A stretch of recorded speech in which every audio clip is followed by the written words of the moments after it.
Sean, Happy New Year, man. I haven't chatted with you. It's been busy, I'm sure, for you over the holidays, but how are things going so far for you? They are great. Hectic, but great.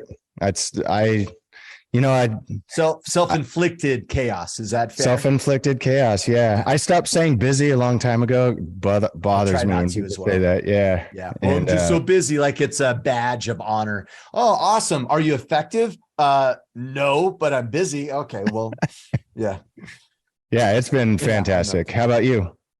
Good. No, it was good. In the space of consulting, like end of year is a little tough. Like some clients are super pushing to get work done. Other clients are like, we're out of the office, and then it's kind of really light. And Asia and I were very I shouldn't say she's very social. And so Christmas is packed full of things. And I try not to be the Scrooge complaining about doing stuff. How's that? Antisocial. That's me too. I'm like an extroverted introvert. I don't want to talk to people, don't want to socialize, don't want to do like in a quote unquote party atmosphere, but you put me on a stage in my element or training or, some sort of leadership development or something. I'll go, I'm like a different person, but day to day, I don't want to talk to people, be around them. And I'm actually the same. I'm the same way. A lot of people, like, every so often we'll have, like, if we have a party over at our house or whatever, or even at an event, like when we did the Man in Cage event last year over in Sacramento, like there's times like I go like find a room, you know what I mean? And I just like want to be by myself. And it's kind of weird, but I don't know what it is.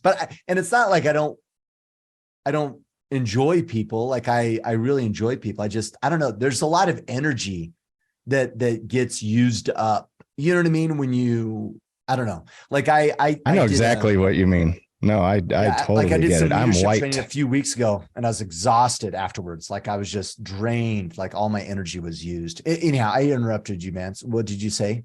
No, you didn't.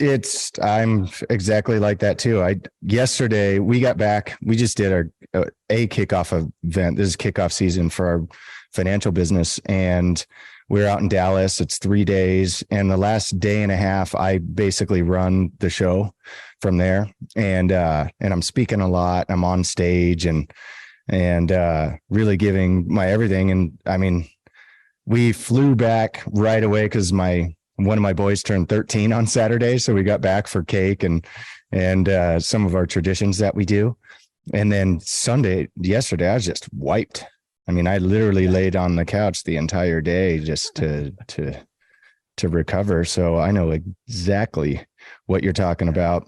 Let me ask you this though, do people not believe you when you tell them that you're introverted, that you'd rather not talk to people because they figure, what are you talking about? You're on a podcast. You speak every week to people and yeah. People think that's weird. I try not to use like, hey, I'm an introvert. I guess I don't share that very often, but if I did share that, or the times I have shared that, like even my wife, Asia, she'll be like, you're so weird. You know what I mean? Because she doesn't understand it, but, nonetheless, it is what it is.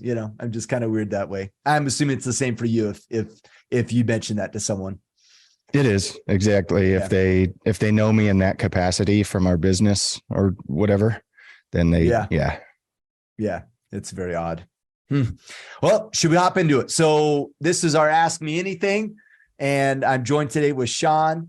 Ryan, I think, is on holiday with the fam for the next couple of weeks. So we got this week's AMA and next week's AMA. I probably shouldn't say that we're running next week's AMA because maybe our numbers will drop as you.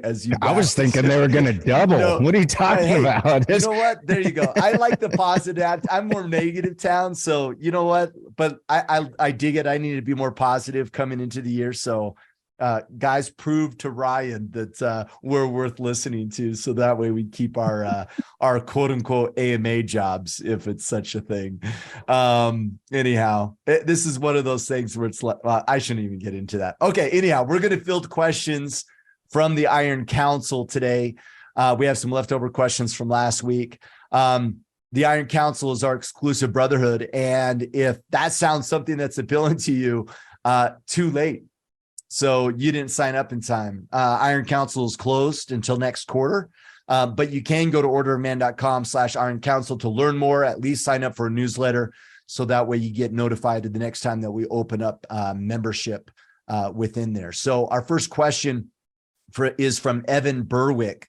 Do you have a faith-based goal for 2023? If so, how are you choosing to measure this in order to manage it and show progress in an area that sometimes is based more off of a feeling, or when tangibly measured can seem actionless or full of action without faith? Which I love this question. And let me give a little backstory before you answer, Sean. So for those that don't know, we execute what we call battle plans within the Iron Council. And this is our focus of accountability, really, around how we plan to show up as men over the next 12 weeks. And that's broken into 4 quadrants. And one of those quadrants is calibration, which sometimes could be spiritual, on the spiritual side of things, or calibrating for those that are non-religious. So it is an open kind of box to determine what that looks like for you, but it is not uncommon that kind of spiritual objectives and tactics end up in that quadrant. And mine are actually for this quarter. So I'll be able to answer this question specifically, but Sean, I'll let you go first. Yeah, we do have specific things. I do want to say, though, you mentioning the battle plan, it's not for all of 2023. It's for this quarter. And so first 12 weeks. Yep. Yeah. And, but that'll obviously evolve and change at the end of the quarter. Maybe it'll stay the same if I'm not doing a solid job and we need to keep it there. But yeah, my specific faith-based goal is to strengthen our family night more spiritually. We do a good family night every week. Sundays, we do Sunday night.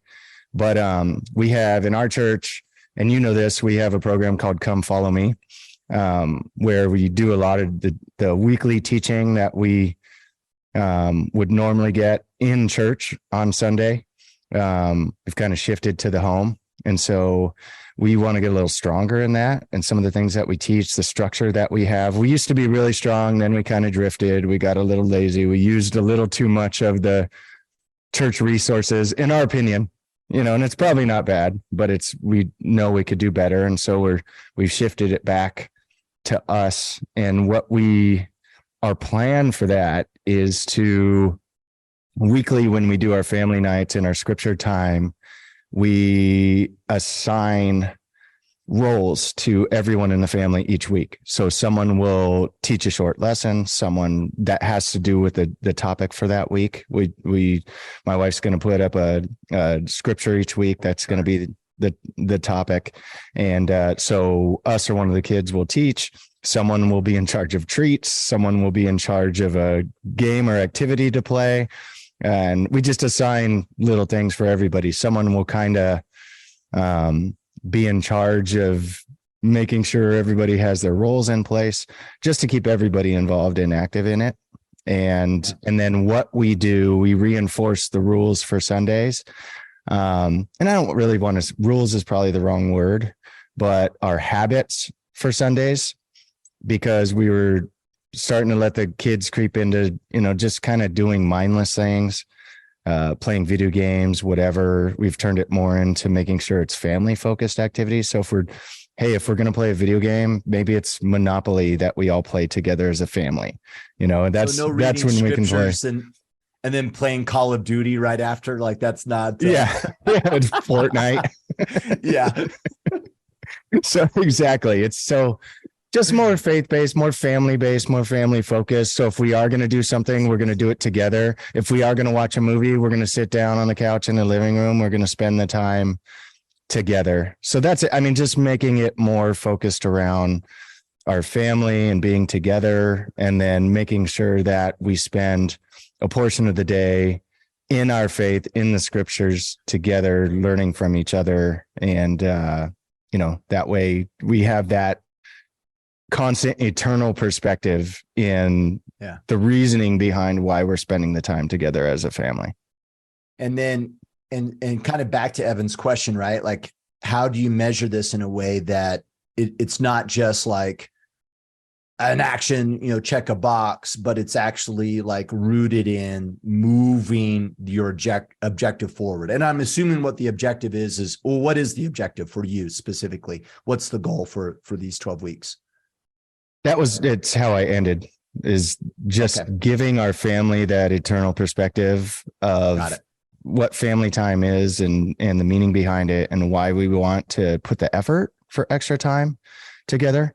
And they're clear on that. We began the year getting super clear, so they understand and they've bought in and they're on board. And so the way that we'll gauge it is just how that turns into a habit. If they, because at first they resisted when we started talking about how we're going to make the changes. Oh, what do you mean no video games? And, they kind of threw a little fit for a second. But and we were wiped yesterday, completely wiped out, but none of them played video games. And to be totally honest, I thought, I didn't see them for a while. I was downstairs on the couch and we all thought, my wife thought, and our in-laws were over. We thought they were all upstairs playing video games. I go upstairs and two of them were watching a show together and the other one was building Legos. And so they were, I was wiped out, so I wasn't able to kind of be more on it so that we were all together, but it was nice and refreshing that they've already not tried to get away with playing video games and stuff like that. And so that's how I'm going to gauge it. And through this quarter, if they're actively engaged in saying, okay, guys, it's time to get together and do our family night, and more on board with it, where they're leading instead of just being along for the ride, that's how I'm going to gauge its effectiveness or not. Got it. Yeah, mine's actually super similar, right? So our objective this quarter is to be more spiritual in our home and intentionality with our gospel study. And so we've done the same thing. So we're having a nightly scripture night, or every single night we're reading scriptures, and we're kind of prepping conversation around it and that whole thing. One thing that I'd add for us for Evan to consider is within our battle plans, we have those checkpoints, right? A 30-day checkpoint and a 60-day checkpoint. That's kind of how I'll measure this, to be frank. So 1 month in at that checkpoint, we're going to ask the family, right? How is this working? Right? Are we doing good? Do you guys feel like you're understanding and learning is, and not just, are you having fun, right? What I'm actually trying to get to is the original intent of why we're doing this. And part of it also is to ensure that there's peace in our home, right? That our home is an escape of the world, and we don't have contention and we don't have anger and other things happening in our house. And that this is a place of refuge, if anything, and a place that everyone feels loved and cared for. And so that's what our focus is. And those checkpoints, Evan, will really help kind of pause and go, okay, now is this working or is it not working? Now, the actual tactic itself is a daily tactic of, scripture reading and family prayer. And then we'll assess it, on the 30 and 60-day checkpoints. Ironically enough, this is present on my mind because I taught at church the first Sunday on New Year's Day, and the lesson I taught was around owning your gospel learning, right? And being intentional with it, and that you shouldn't be taking something. And I'm sharing this because I think this might be applicable to you guys listening. Is we might all be going to church, and those that are non-religious, grab the word church and relate it to your school education for that matter. But we've outsourced certain things, right? We've said, hey, we go to church on Sunday and there are teachers and they teach and there's our gospel learning. Man, the intent there, like, why am I going to church? Why are we going? Is it to be compliant? Is because social pressure? Because people might think? Is it why are we going? And I being intentional about my learning experience, and am I owning it, or have I outsourced it because I'm being lazy and I'm not being intentional with it? And that was kind of the premise of the entire lesson, was like, we got to take on the ownership of our gospel learning, our testimonies and everything else, and be intentional. And some of that intentionality is obviously like what we're doing, right, Sean, of what we're doing in our homes on a nightly basis. But the other part is, do you show up to learn? Do I show up on Sunday to learn? Am I approaching it from the emotional perspective of like, I don't want to be here. I don't want to do this. Am I not present to the value that's going to be coming to the table? Like just being fully present and intentional. And there's a lot to unpackage there in regards to what that looks like. But that it was quite ironic that that was what I needed to teach. And then coming out of that lesson, I was like, yeah, and we need to step up our game. And so there was a mad scramble from my family's perspective. Proud dad moment, by the way, I want to share. So every night, part of our nightly gospel study is we all pull up our battle plans. My daughter's idea, not mine. And they have their own little battle plans in regards to what they're tracking for this quarter. And week one, they're all in the green. So, the whole family's getting after it, and I love it, man. So I'm super proud. That's awesome. But that speaks to how you communicated going into this quarter. I'm assuming they didn't just automatically like, hey, new quarter's here, we're going to do it. No. I'm assuming that was led by you, which the point that I hope people caught that you just said is that, it starts with you and your attitude and you showing up to set the tone for what you expect from them. If you're dragging or you don't want to do it, because it is extra work, quite frankly, right? Yeah, for us, totally. It's a lot of extra. It's a lot more push on especially on our day of rest, right? Or if you want to look at it that way, but if you really truly care about that part of your life being strengthened, just like if you care about being in good physical shape, you're going to go and you're going to work out, right? You're going to make the effort. Yeah. And so it's the same here for sure. Totally. I'm glad you pointed that out. Well, and I was talking, Matt Boudreau, he made a post last week on Instagram and I just love it. Right. And he was more or less saying, we need to lead from the front so our kids can just model us. And I love that. I love it when I go downstairs and the kids are in the gym just working out. Mm-hmm. I love it. No one told them to. They don't know any better. Like they'll grow up going, that's just what you do, right? Like you have to stay in shape. It's not even a thing. And I just love that that our kids have latched onto certain things that we feel is important. All right, Anthony Miller, super funny. You don't know this, Anthony Miller. No joke. I actually went to high school with Anthony Miller. We had a Utah meetup. Anthony came, and I was like, oh, Anthony Miller, like the Anthony Miller I know. You know what I mean? From high school, been in the IC for years. And he never said anything. Yeah. I was like, it was super. I was like, Anthony, what? I didn't even know you, this was the same Anthony. It was super, I don't know, super cool. Anyhow, Anthony Miller from Cedar. Thoughts on compassion fatigue is his question. What do you do to revitalize my passion for mentoring others? So a little bit of fatigue around compassion, and it looks like he's lost his passion for mentoring others, maybe. I call that leadership fatigue factor. And everybody goes through it because you feel like you're babysitting and that you care more than they do sometimes. And it's actually, I shouldn't even say sometimes, it's probably the majority of the time for most people, because most people aren't disciplined. And so if they're not disciplined and their habits are poor, you can't expect them to take on everything that you're recommending and trying to help them with, even if it's clear from your standpoint that those are the changes they need to make. If their habits are poor, and then in combination, if they're not on board with making those changes, the majority of the time, they're not going to make the changes necessary. And so because that's true, you have to place yourself in the mindset that most of the work that you do is going to fall on deaf ears. That's why have you ever heard the 80-20 rule?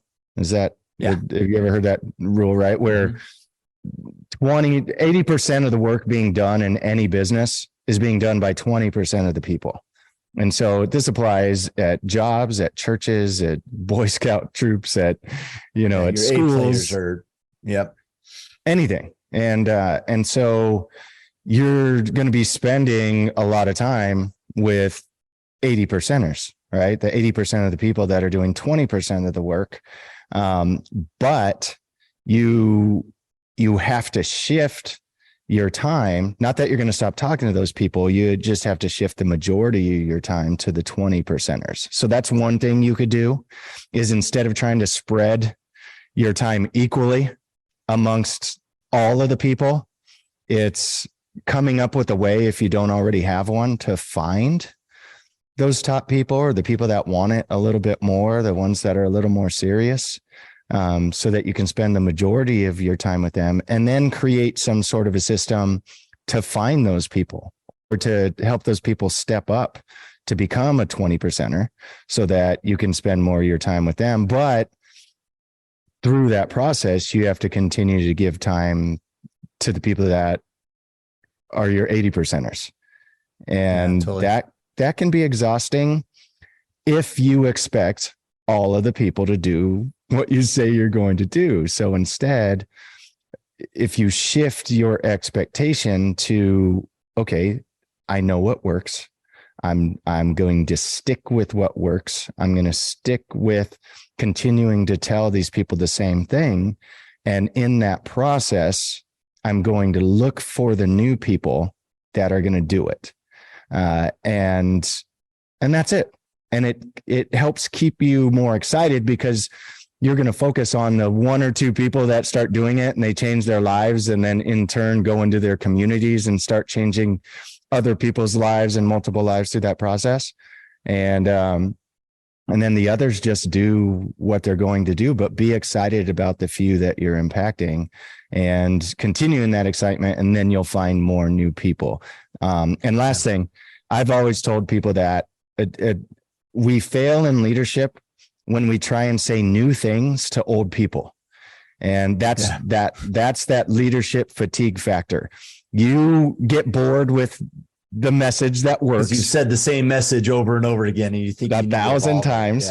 Yeah. And so then you try and make it new or exciting or different. And you try and switch it up to somehow motivate those same old people in a new way, instead of just trying to consistently and constantly find new people to give that same message to.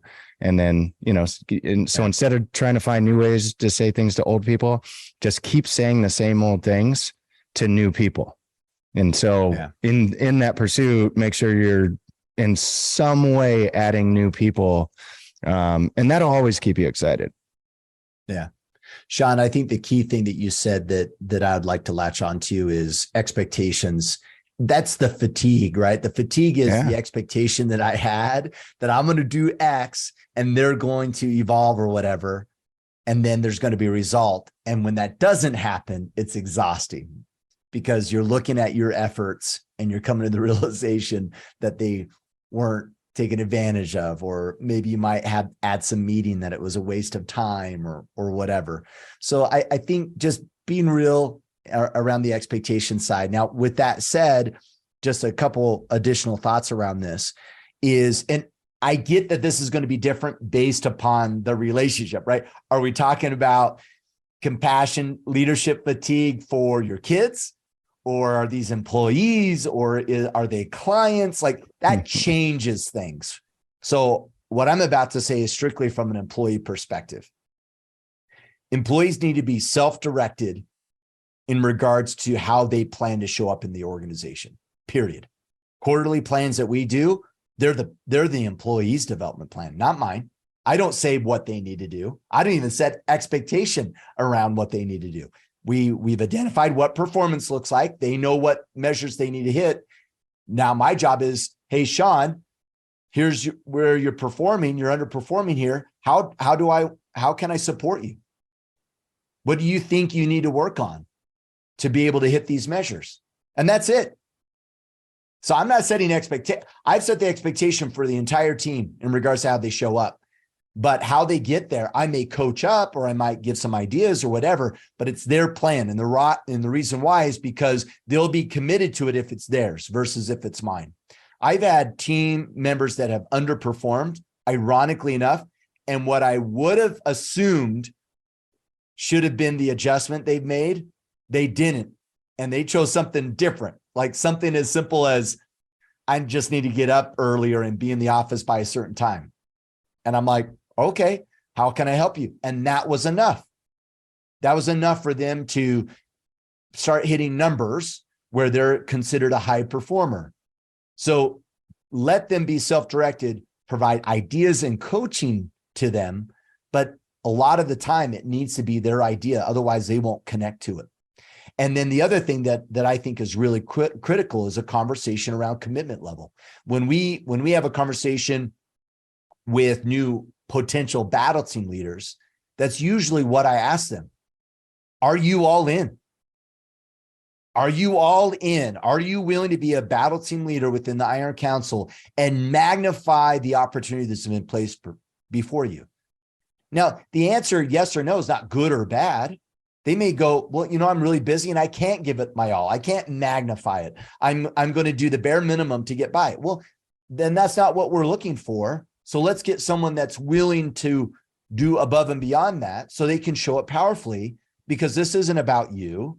It's about the guys on the team, and they need someone that's all in. And then sometimes someone might go, I'm not all in. Well, why? Well, this thing happened, or I'm blocked here. I'm not feeling like I'm getting supported. Okay, well, I'm just focused on helping you get all in, whatever that is, so you can be fully committed and show up powerfully. And when we show up powerfully to things, we find satisfaction and enjoyment in our work. And so, Anthony, from a mentoring perspective, I'm always focused on, hey, are they all in? Are they magnifying? And are they hitting their numbers? And then how can I support them? Both of those scenarios, if you look at what I said, have very minimal, like strong expectations, like, oh, well, Sean, you should be doing X, Y, Z this way or whatever. They're really kind of open to let them execute, and me just there to support them and give them some ideas so they can get on the path and figure it out for themselves. And when we figure things out for themselves, that kind of knowledge and wisdom is more sticky. They'll hold on to it way more than if I just give them the answers. Ironically enough, interesting, this is a huge segue, if you don't mind. Christ was considered a master teacher. And as a master teacher, it's ironic that he always taught in parables. The value of a parable is what? That you heard a story, but you created the meaning and what it means for you in your life. It was on your terms that you came to a conclusion. And when we do that, and we're at the highest level of learning, which is creation, man, wisdom will skyrocket, and our ability to learn things skyrockets versus our ability just to execute on what's being told to us. I had one more thought that came to me as you were saying that, is your passion for what you're doing is a major factor as well. And what made me think of that is, as you mentioned, being a battle team leader, when I started in the Iron Council a little over 3 years ago, I was on a battle team, and we went through a few different battle team leaders on that battle team while I was on it. And I mean, 2 of the guys aren't even in the IC anymore. And so 2 of those battle team leaders. And so just you being a battle team leader isn't enough. You have to have a real passion for this as a movement. And, maybe you aren't in a capacity to lead a battle team, or maybe even be on one, but you still believe in what we do so much, you can find a way still to serve and be in a leadership position, whatever it is. And so, but it's that passion that's going to lead you into those positions. It's not the positions that are going to make you more passionate. And so I just had that thought as you were saying. Some people think that, oh man, I need to commit more, so maybe I should make myself be a battle team leader so I can figure it out and be more Benefit from it. passionate. Yeah. Or they think that title is going to make them more passionate. It doesn't work that way. It has to be the other way around. And that's what's going to last, regardless of the capacity or the title that you have. That passion is the more important thing that's going to keep you doing it long term. John, that's so profound. And I was thinking about this last week around how much potential we all have where we are right now. And our default behavior is, well, I need that new job title, right? I need these opportunities, and then I'll rise up. But there are opportunities on our laps right now, in the job you're in right now. Huge potential to learn and to magnify what you have, but we're not, because we lack the passion in what we're doing, or we haven't found a way, or maybe it's self-confidence. It could be a number of factors now that I think about it. But the point is, I would challenge everybody, wherever you are right now, are you magnifying it? We've used this analogy on the podcast, right? If you're the sweeper for the factory, are you the best sweeper there ever was? And if you're not, then there's value in magnifying what's been placed before you.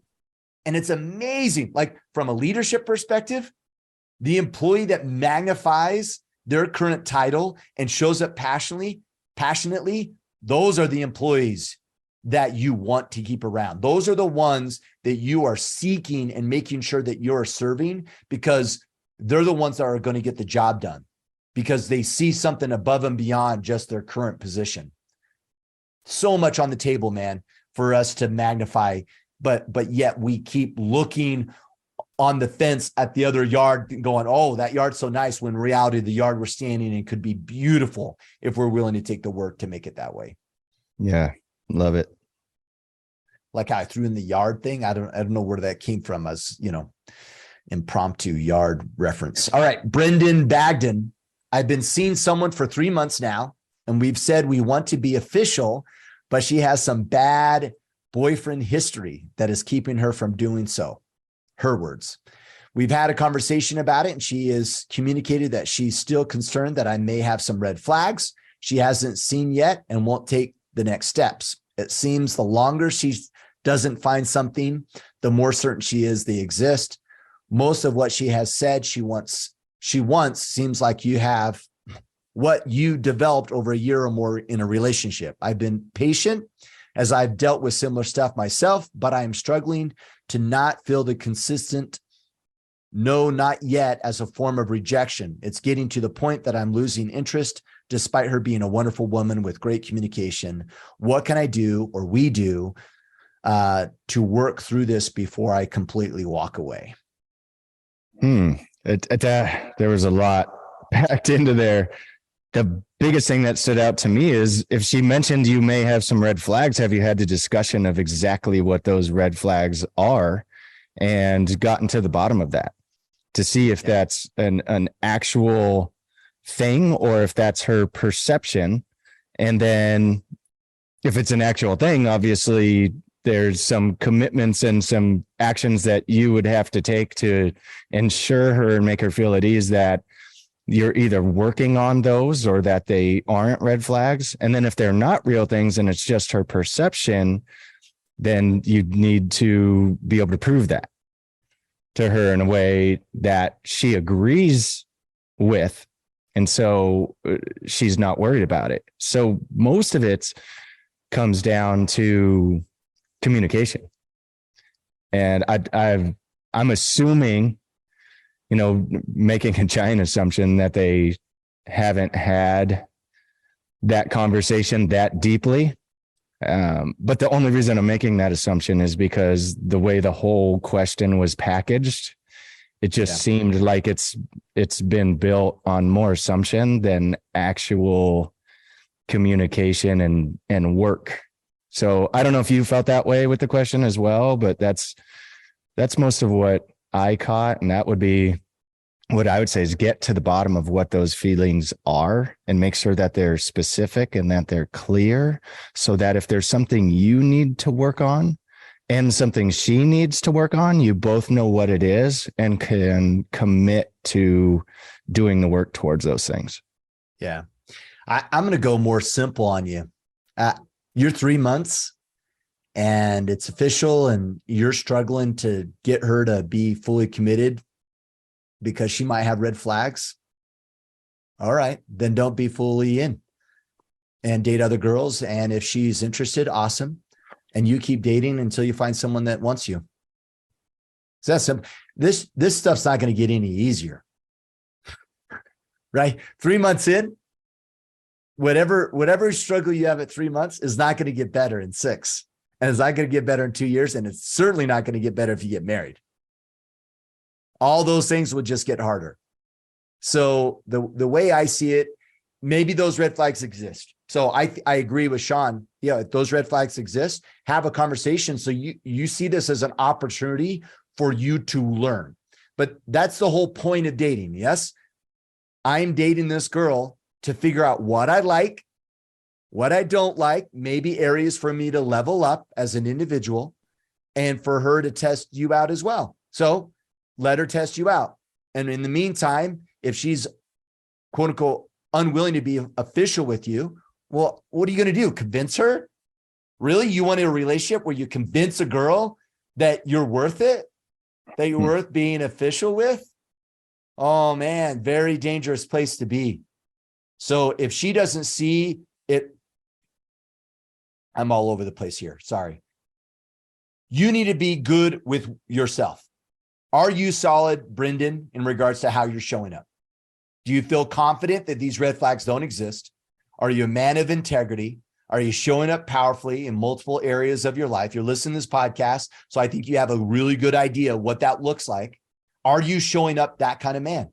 And if you are, then you be you. And if she sees that in you and you're willing to have that conversation with you and she gets on board, awesome. If she does not, because of her history, perhaps, that generates red flags, well, maybe that's a history that you don't want.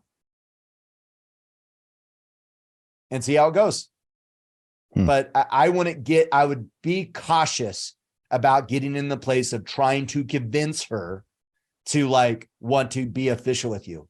If she doesn't want to be official with you or exclusive or whatever that means, then man, you got to move on. You're wasting your time. That's my take. And by the way, it might be you, it might be her, it might be a number of things, right? I've dated girls where they wanted to get more serious and I was like, not yet, I'm broken. I got divorced and I'm not over it yet or whatever. And ironically enough, I met my wife and I was like, oh, interesting. Not a problem anymore. Maybe it wasn't me, right? So some of this, it's not good, bad, or indifference. Like, hey, if it's not lining up and she doesn't see the value, I just be careful not to be trying to convince her that you're worth it when you've only been dating 3 months. That's a bad sign, in my opinion. Do you agree, Sean? I agree. I just want to be careful with the word convince, that it's clear, because people have their different definition of that. And I think, good point. Just to clarify, I think you're saying convince in a way that you're kind of selling with what you say and words and what you're going to do to make her think that you're the one, try and convince her in a way that she wants to hear. That's not what you want to do. But I think you do need to convince her by doing the work and showing up as who you are. Like you said, that was very clear what you said, showing up as you and not trying to be somebody different, and working hard at that to be the best man you can be and the best version of yourself, but not convince in a way with words that's, you don't want to use car salesman her into being in a relationship with you. Does that make sense? That's exactly what I'm saying. And what happens too, you can apply this even to a work environment. When we interview people, I really try to be like, you be you, because we want to know who you are. We'll be fully transparent, because the last thing you want to do is go work for a company that hired you because you were smoking mirrors and pretending to be something you weren't. Why would you do that? Now you're going to run around and try to run a front, right? So you want her to know who you are fully. Now, it doesn't mean we don't grow, we don't try to evolve and be better versions of ourselves. But the last thing, what happens when we do that maybe we should come up with a different word, Sean, other than convince, because those, you gave two proper definitions, right? But like, if you're out of integrity, right, and you're not being authentic, and you're trying to convince by manipulating her, and that's works, the word.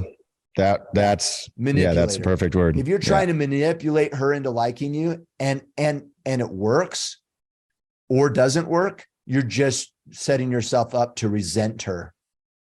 You're going to end up resenting her. So don't try to manipulate the relationship. That's a good word. I'm glad you said that, because I was trying to think of the better word. Convince is a good word, because convince means that's to help gain conviction. And so you do want that from her, but you don't want to manipulate. That's a better word for sure. I agree. All right, Jordan Cook, how do y'all balance the mindsets of competing with yesterday's version of yourself and competing with others? Do y'all think that these mindsets are at odds with one another or complementary? So the balance mindsets of competing with yesterday's version of yourself and competing with others. This may be controversial. I don't know. Let's see if you agree. I like both. I actually like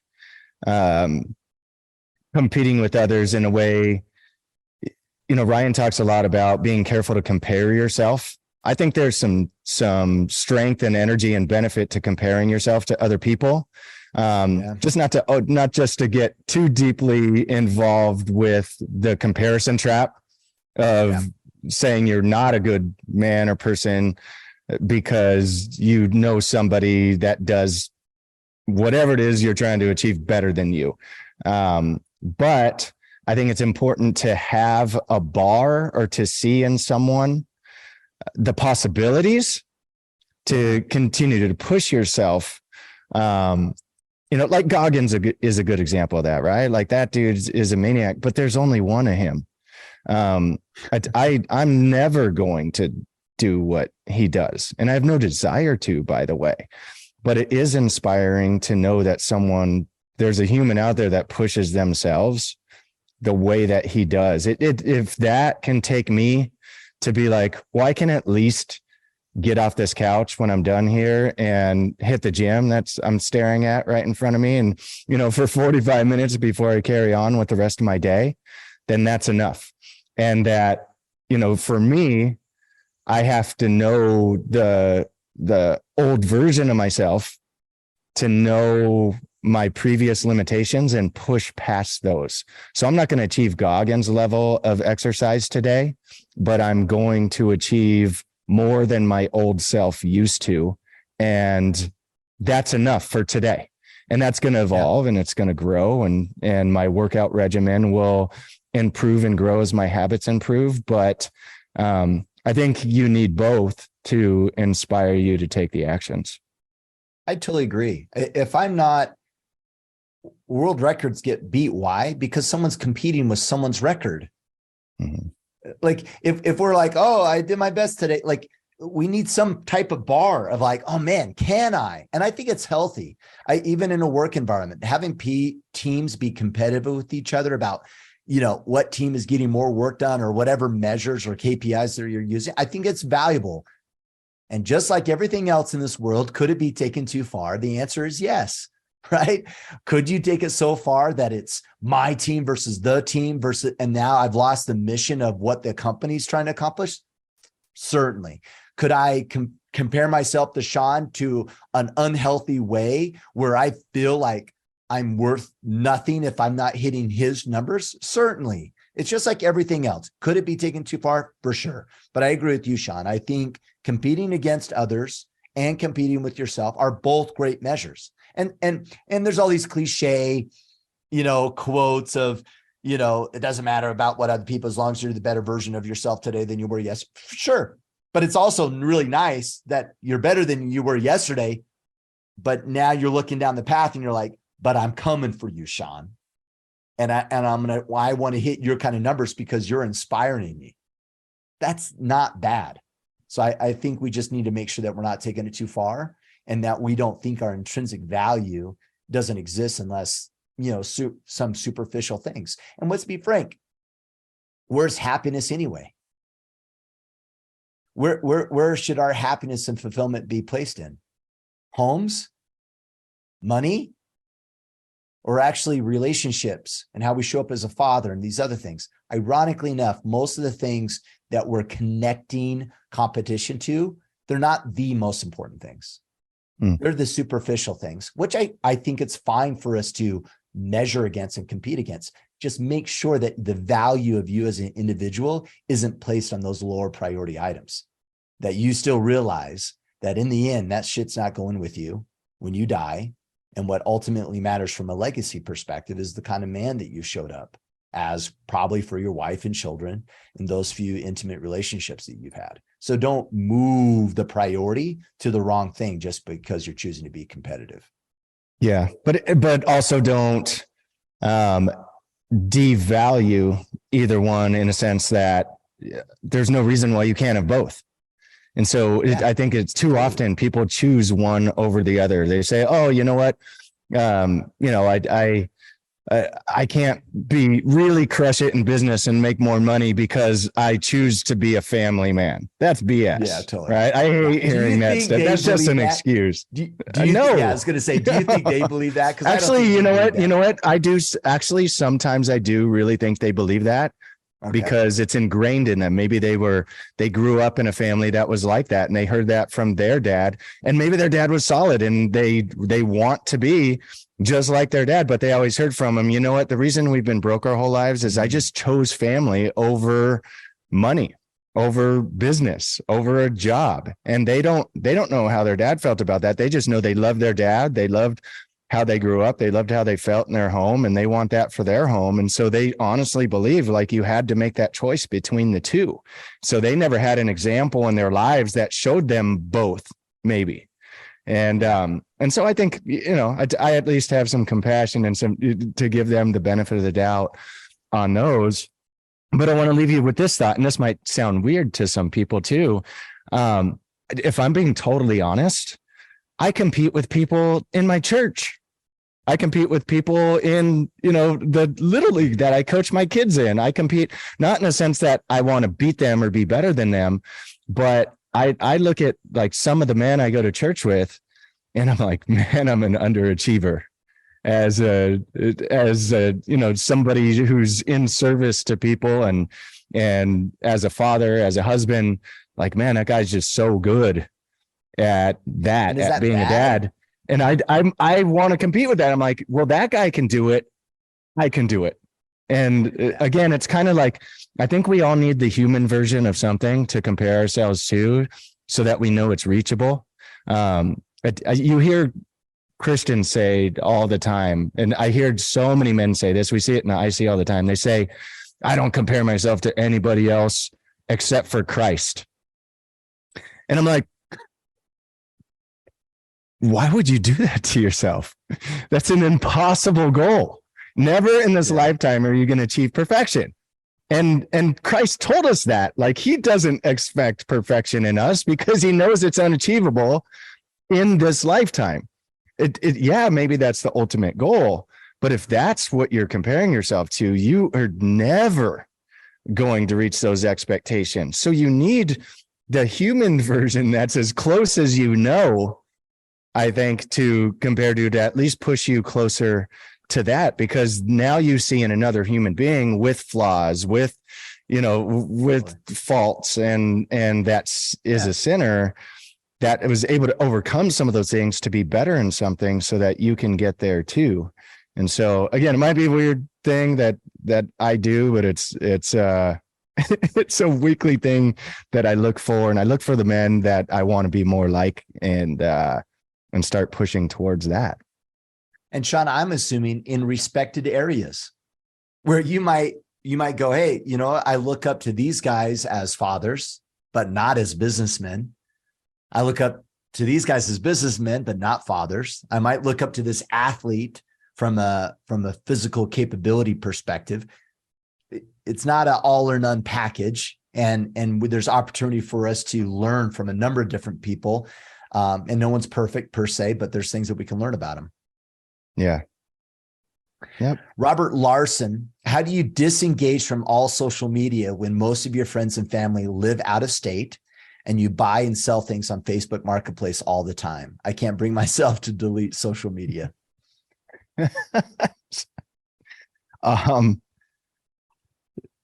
Was it Robert? Robert, yeah. Well, Robert, what's more important? That's all I can really think of. I mean, if buying things on Facebook Marketplace, or, you say friends and family, are your extended friends and family more important than your family in your home? That's up to you. And so if they're really family, you have their phone numbers. So if it's that important to keep in touch with them, maybe you reach out. And also maybe it's only a temporary thing. I took Facebook. I didn't delete my profile, but I deleted Facebook off of my phone for about 3 years. And I didn't seem more disconnected with, other relatives or extended family or any of those things. But it helped me to be more effective in my time. I don't want to say maximize, but be more effective in my time, because I found myself wasting literally sometimes hours daily looking at Facebook, because the algorithms are good, man. Their marketing is good. They know how to pull you in. They know how to distract you. They know how to keep you watching. And so until I could build up that habit of not being stuck on the phone, I just deleted it completely off of there, because that was more important to me than, kind of keeping that distant contact with those people. It was important for me to be more effective in my time, and then refocus that time and that effort, or refocus that time into effort, because the effort I was wasting time, and refocus it into effort towards being a better father and husband and provider and protector in my home. And just turned all that time into activities that move the needle to the people who are the most important to me. So they're more important than my extended family. And so I just shut it off for a while. When I turned it back on, it's been a non-issue. It's been on my phone the last couple of years, and it's a non-issue. I'm not on there daily. If I were to look at it at a weekly basis, I probably spend 15 minutes a week or something on Facebook. That's it. Yeah. But maybe you have to cut it out. He's asking about deleting it because it has become an issue. And I think it's spot on. I mean, you can't have a relationship with your extended family just because you don't have social media? I think we put too much weight on it, and how refreshing. Probably they would appreciate a phone call from you instead, of quote unquote having a relationship with you through social media, or vice versa. I'd agree. Yeah. Me, I just time box it. I try to time box it. And I have certain things, like certain rules that I've done in the past, like no social media past 6, which pretty much meant I'm not using my phone from a social media perspective once I get home, to ensure that I'm not at the kitchen table. You know what I mean? Not being present with my family. And so there's some tactics there, but if you're in the boat of, I should probably delete this, what are you out, right? Delete it. You're probably better off, and give it a good run and see how much benefit you get from it. Yeah. I'd hate to admit this. Mine wasn't even like dinner table or that kind of stuff, or out on the couch with the family. Mine was in the bathroom. Like I'd sit in the bathroom, and for 45 minutes later, I'm like, my legs are falling asleep, and I realize I need to get off my phone. So my stupid. thing was, I don't know what it is, but I used to love browsing through Facebook Marketplace. And then I would like bookmark all these things I want to buy. And I'm like, I haven't bought a single thing on Facebook Marketplace, but I probably have like hundreds of items bookmarked. They're probably all sold by now, right? But I have like hundreds of things bookmarked. Like I'm going to like go buy them someday. It's so stupid. I didn't even browse Facebook Marketplace anymore, but I'd lay in bed and just like, ooh, cool. Look at it. Oh, bookmark. Oh, cool. Bookmark. Like I'm going to go buy it. And I've never purchased anything on Facebook. Stupid. and it ends up becoming like just another to-do item I need to look at, So, all right. Eric Peterson. I'm dating a girl. She told me there is another guy she has been dating longer that she might be getting serious with.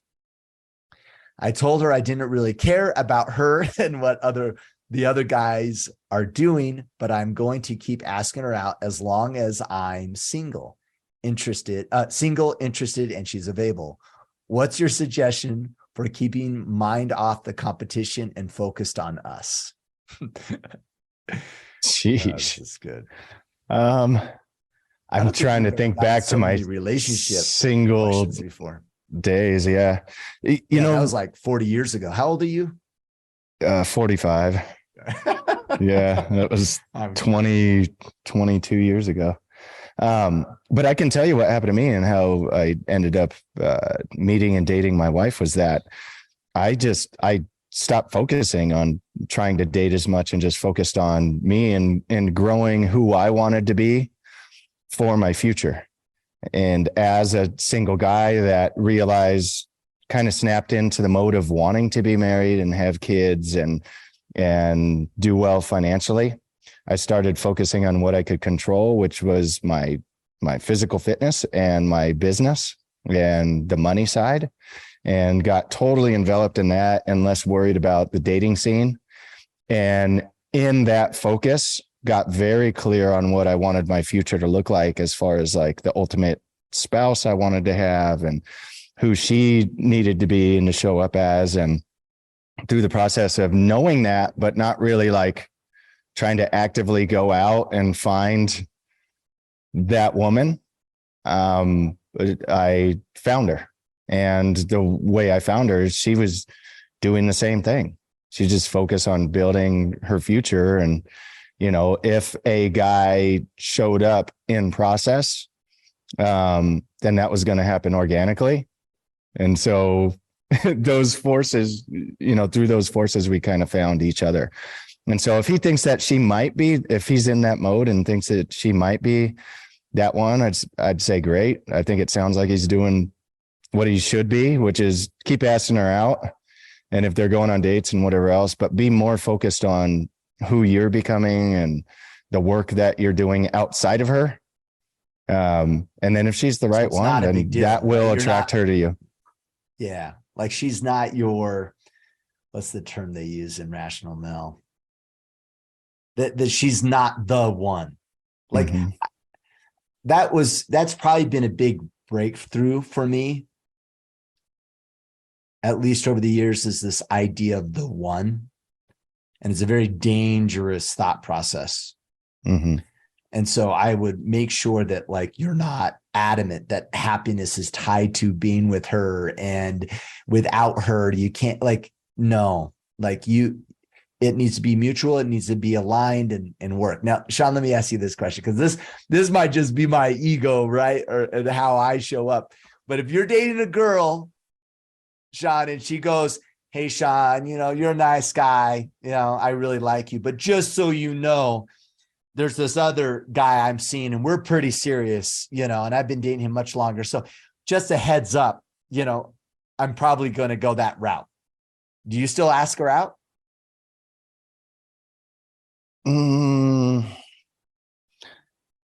I could lie and say no, but I did that. Okay. I had that happen when I was in that mode. And one of the last girls I dated before I started dating my wife, was that way. She was kind of unsure, and whatever else. And I thought she might be, but I didn't necessarily pursue her. I was just like, all right, I'm going to go do my thing. And then if I was in the area or whatever, if I was in the area where she worked or something, I'd stop by and say hi. I wasn't calling her all the time. I would just, if it happened to be around or but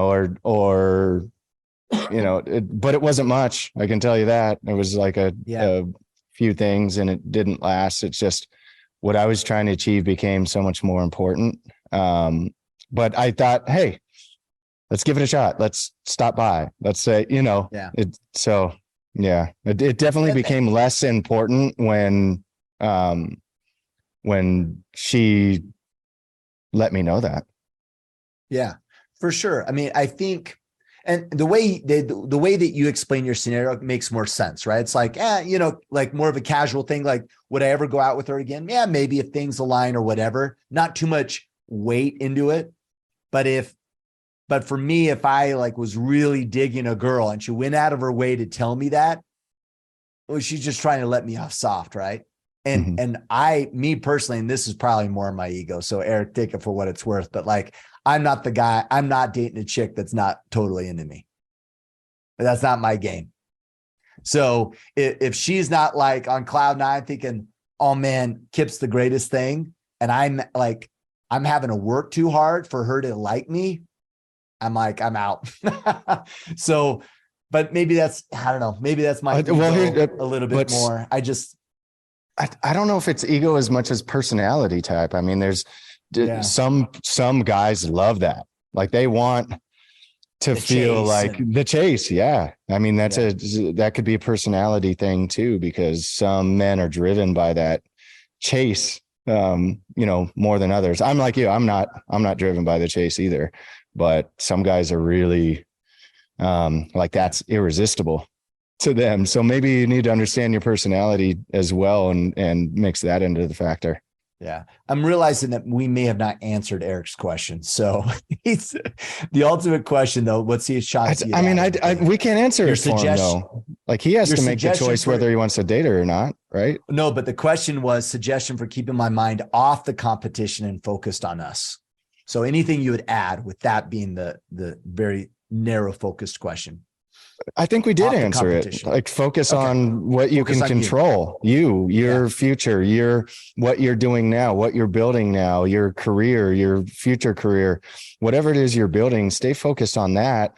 And then make her, if you want to make her a part of that, just worry about what you guys do have, what you felt, how maybe you think she felt. If there's things you can control that'll help improve that relationship, cool. But honestly, I wouldn't be thinking anything about the other guy. When that happened with me, I didn't think about any other guy. I didn't worry about it. I didn't think, oh, what's this guy have that I don't have? It was a non-factor for me because I couldn't, I can't control those guys, her, with them, what they do, how they show up. All I could control is me. And if she was interested in any of that, cool. If not, then move on. Like it. All right. Maybe last question, if that's okay, sir. Yeah. Ben Billieu, I would like to hear more on raising daughters. My oldest is a girl, nearly 11, and my wife and I struggle with how to handle her exposure to things that she isn't ready for yet. We homeschool her and she's very bright, but we've caught her on websites that she shouldn't be on, and she has been calling things sexist, etc. She doesn't fully grasp what some of these things mean, but I'm starting to have a deeper conversations with her and my wife on a regular basis. Any other tips would be great. My oldest is 17, my only girl. And I can tell you that they're going to see this stuff no matter what, whether it's from their phones, their computers, their homeschooling or not. I mean, unless you want her to not socialize with anybody and not have friends and not hang out with them, she's going to see this stuff no matter what. I will say you can control some of the stuff on, whether it's control what you can, and create an environment as best that you can that is more wholesome, that maybe shelters her from some of the stuff at different ages. None of our kids get a phone until they're 13. And when they do, they get a Gab phone, which is you can only text and send pictures and make phone calls. So there's no social media on it or anything like that. And then they can't get like a real phone until they're 16. And so we did that with my daughter. When she did get her phone, I have an app on there. The one I use is called Our Pact. OURPACT, and you basically can control all the apps, which apps she can use and can't use. You can block the entire phone if you think, she's out of line and not being appropriate with it. Instead of taking the phone, I just block everything. So the only thing she can do is text and call her friends and not use any of her apps, which she hates, by the way, when I do that. And it's less about her being inappropriate and more just her, I don't want her spending 4 hours a day in a room on social media. That's not productive for anybody. And so, control what you can, and then, set expectations early and often of what those expectations and rules are going to be. Once they do have their computers and their phones, there's other things you can do with the computer. Like we had we're getting a new one. I forget what it's called, but we had a router called a Griffin router. It controlled every device in the house. And every device, it showed you every website that was looked up, the amount of time, like anything you wanted to track, it would track for you on every device in the house. That included phones and computers. And so they have those out there that you can get. So between the apps that are available and some of the routers and things you can use, it helps you at least know what they're looking at. And then it happened with my daughter too, where she was on a site, she had an app, there was inappropriate communication with a guy, that I think she thought was a younger guy, but I can guarantee he wasn't. And we saw that and we found that, through some of these things, and we had the conversation with her, and it was super uncomfortable. But then she understood it, and then she realized it, and that she had been fooled, and then realized the path she could have gone down. And that was healthy, as awkward and uncomfortable. And, for her as it was, it's become a real healthy thing, because now she has been more, aware of, I guess you could say, the dangers that are out there.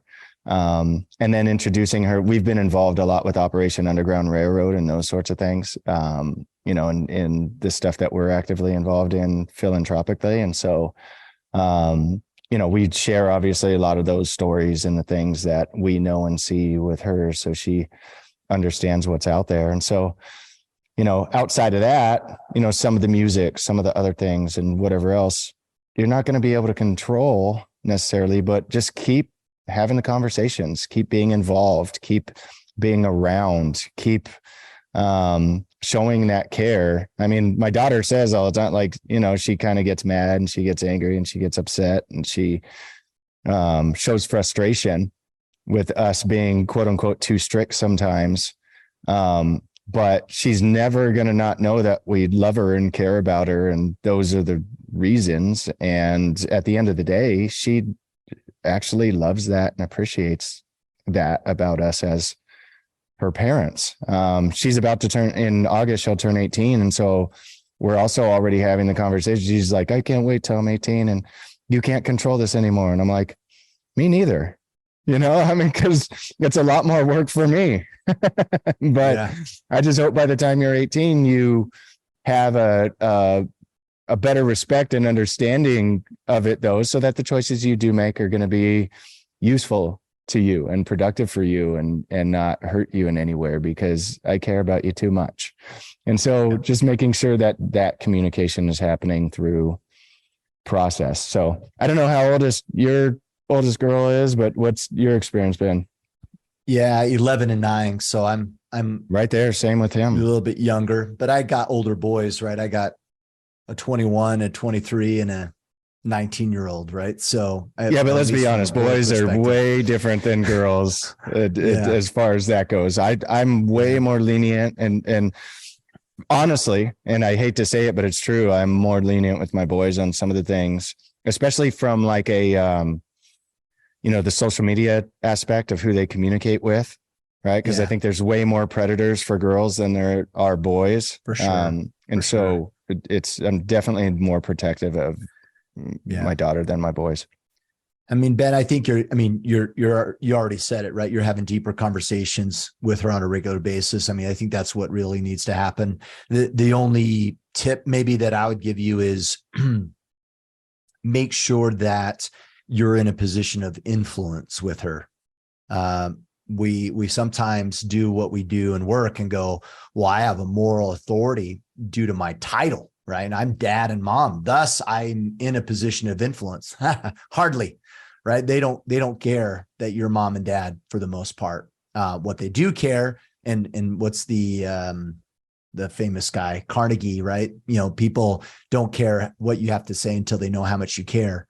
And so you need to be in a position of influence with your daughter, where she actually knows that you have a strong relationship that's established on trust, that it's rooted in you seeing her as a whole and complete person. And those things will still sting, what Sean's talking about, but you'll be in a much better position of influence if you make sure that you have those relationships. And I would argue that most of us are not. And one thing that I've learned, especially with my older boys, and I'm stealing this from a book called The Anatomy of Peace. I've shared this with a handful of individuals, maybe a book to look at, Bill or Ben. But ask yourself, when you're upset with your kid, do you have a heart at war or a heart at peace towards them? And if the answer is that you have a heart at war, then you have the wrong mindset. You're actually seeing them as the problem and not necessarily their action. And what happens when we do that, you're going to show up and communicate in a way that feels like you're just trying to control them. You're going to communicate in a way that doesn't feel like love and compassion and understanding. You're going to show up in a way of change you, and then we can have a relationship. And I speak from experience because this is what my mentality was. I didn't have a strong relationship with one of my sons because I literally approach it from a perspective of he's doing and making bad decisions, and he needs to fix that for him and I to have a strong relationship. Imagine from a kid's perspective how that feels, not feeling appreciated and valued unless I do what you tell me to do. Man, that's not going to cause change in their life. That's not going to come from a position of love. And so make sure that you have the right mindset, that you see them as the amazing human beings they are, that are making maybe dumb mistakes, but you see them as amazing people, and make sure that you have a strong established relationship, that you're constantly learning from them because they're evolving. They're not the same person they were a year ago. So you need to be listening and learning from them, learning, AKA who they are and what their thoughts are and all those things. And then it's only then are you really in a position to actually course correct and teach them. Otherwise, it's all just manipulation, and that doesn't feel good. That was so good. And I'm glad you said that. So to strengthen what you said, make sure you incorporate time with her, meaning date nights. Maybe it's, if you're only talking daddy, when there's a problem. Not a good sign. Yeah. Daddy, daughter interviews, different traditions that you have as a family, just that create more time together. Those sorts of things, vacations, even little getaways or whatever, just making sure you're having those conversations, spending the time together, and that you are proactive in reminding her and reinforcing her all the gifts and all the strengths that she has and that you see in her, to reinforce her value, that she sees in herself. So that it becomes hers. And so that was so good. I'm glad you said that. And that's the thought that I had, is that at the end of the day, if they value their bodies, their relationship with God, they know they're a son or daughter of a heavenly Father that loves them, and they know and understand that, they're going to have more respect for themselves, for their bodies, for how they show up in the world. But it can't be your belief. It has to be theirs, but they're not going to gain that belief if you're not spending the time and reinforcing that about them while you're with them. It could be even just driving around, making sure you're not driving around and letting them have their headphones on and doing what they do, that you turn that time into conversation time, and just being proactive in that. Yeah, it was good. And Good, sir. I had the thought too, that it's about, like, right now, if you think you have that challenge at 11, it gets a lot harder once puberty hits, man. It is Get coming. in front of it as much as you can. Yeah. Yes. Yeah. Make those habits and have those traditions early now, so that at least as the craziness hits through puberty, those things the expectations already set, that, we're still going to have the time to do these things together. Yeah. Love it, Sean. Thanks for joining today, Sean. And we'll catch you guys. The both of us will catch you next week. Couple call to actions. Connect with us on the social medias. For those that have not removed it from your phones, hop onto your PCs and follow us. You can also join our Facebook group at facebook.com/group/Order of Man. And to keep up to date around the Iron Council when that opens, or even to go to the Order of Man store, all those things can be accessed by going to orderofman.com. And you can follow Mr. Mickler on the Twitter and Instagram at Ryan Mickler. Thanks, Sean. Appreciate it. And gentlemen, until Friday for Friday Field Notes, take action and become the men that you were meant to be.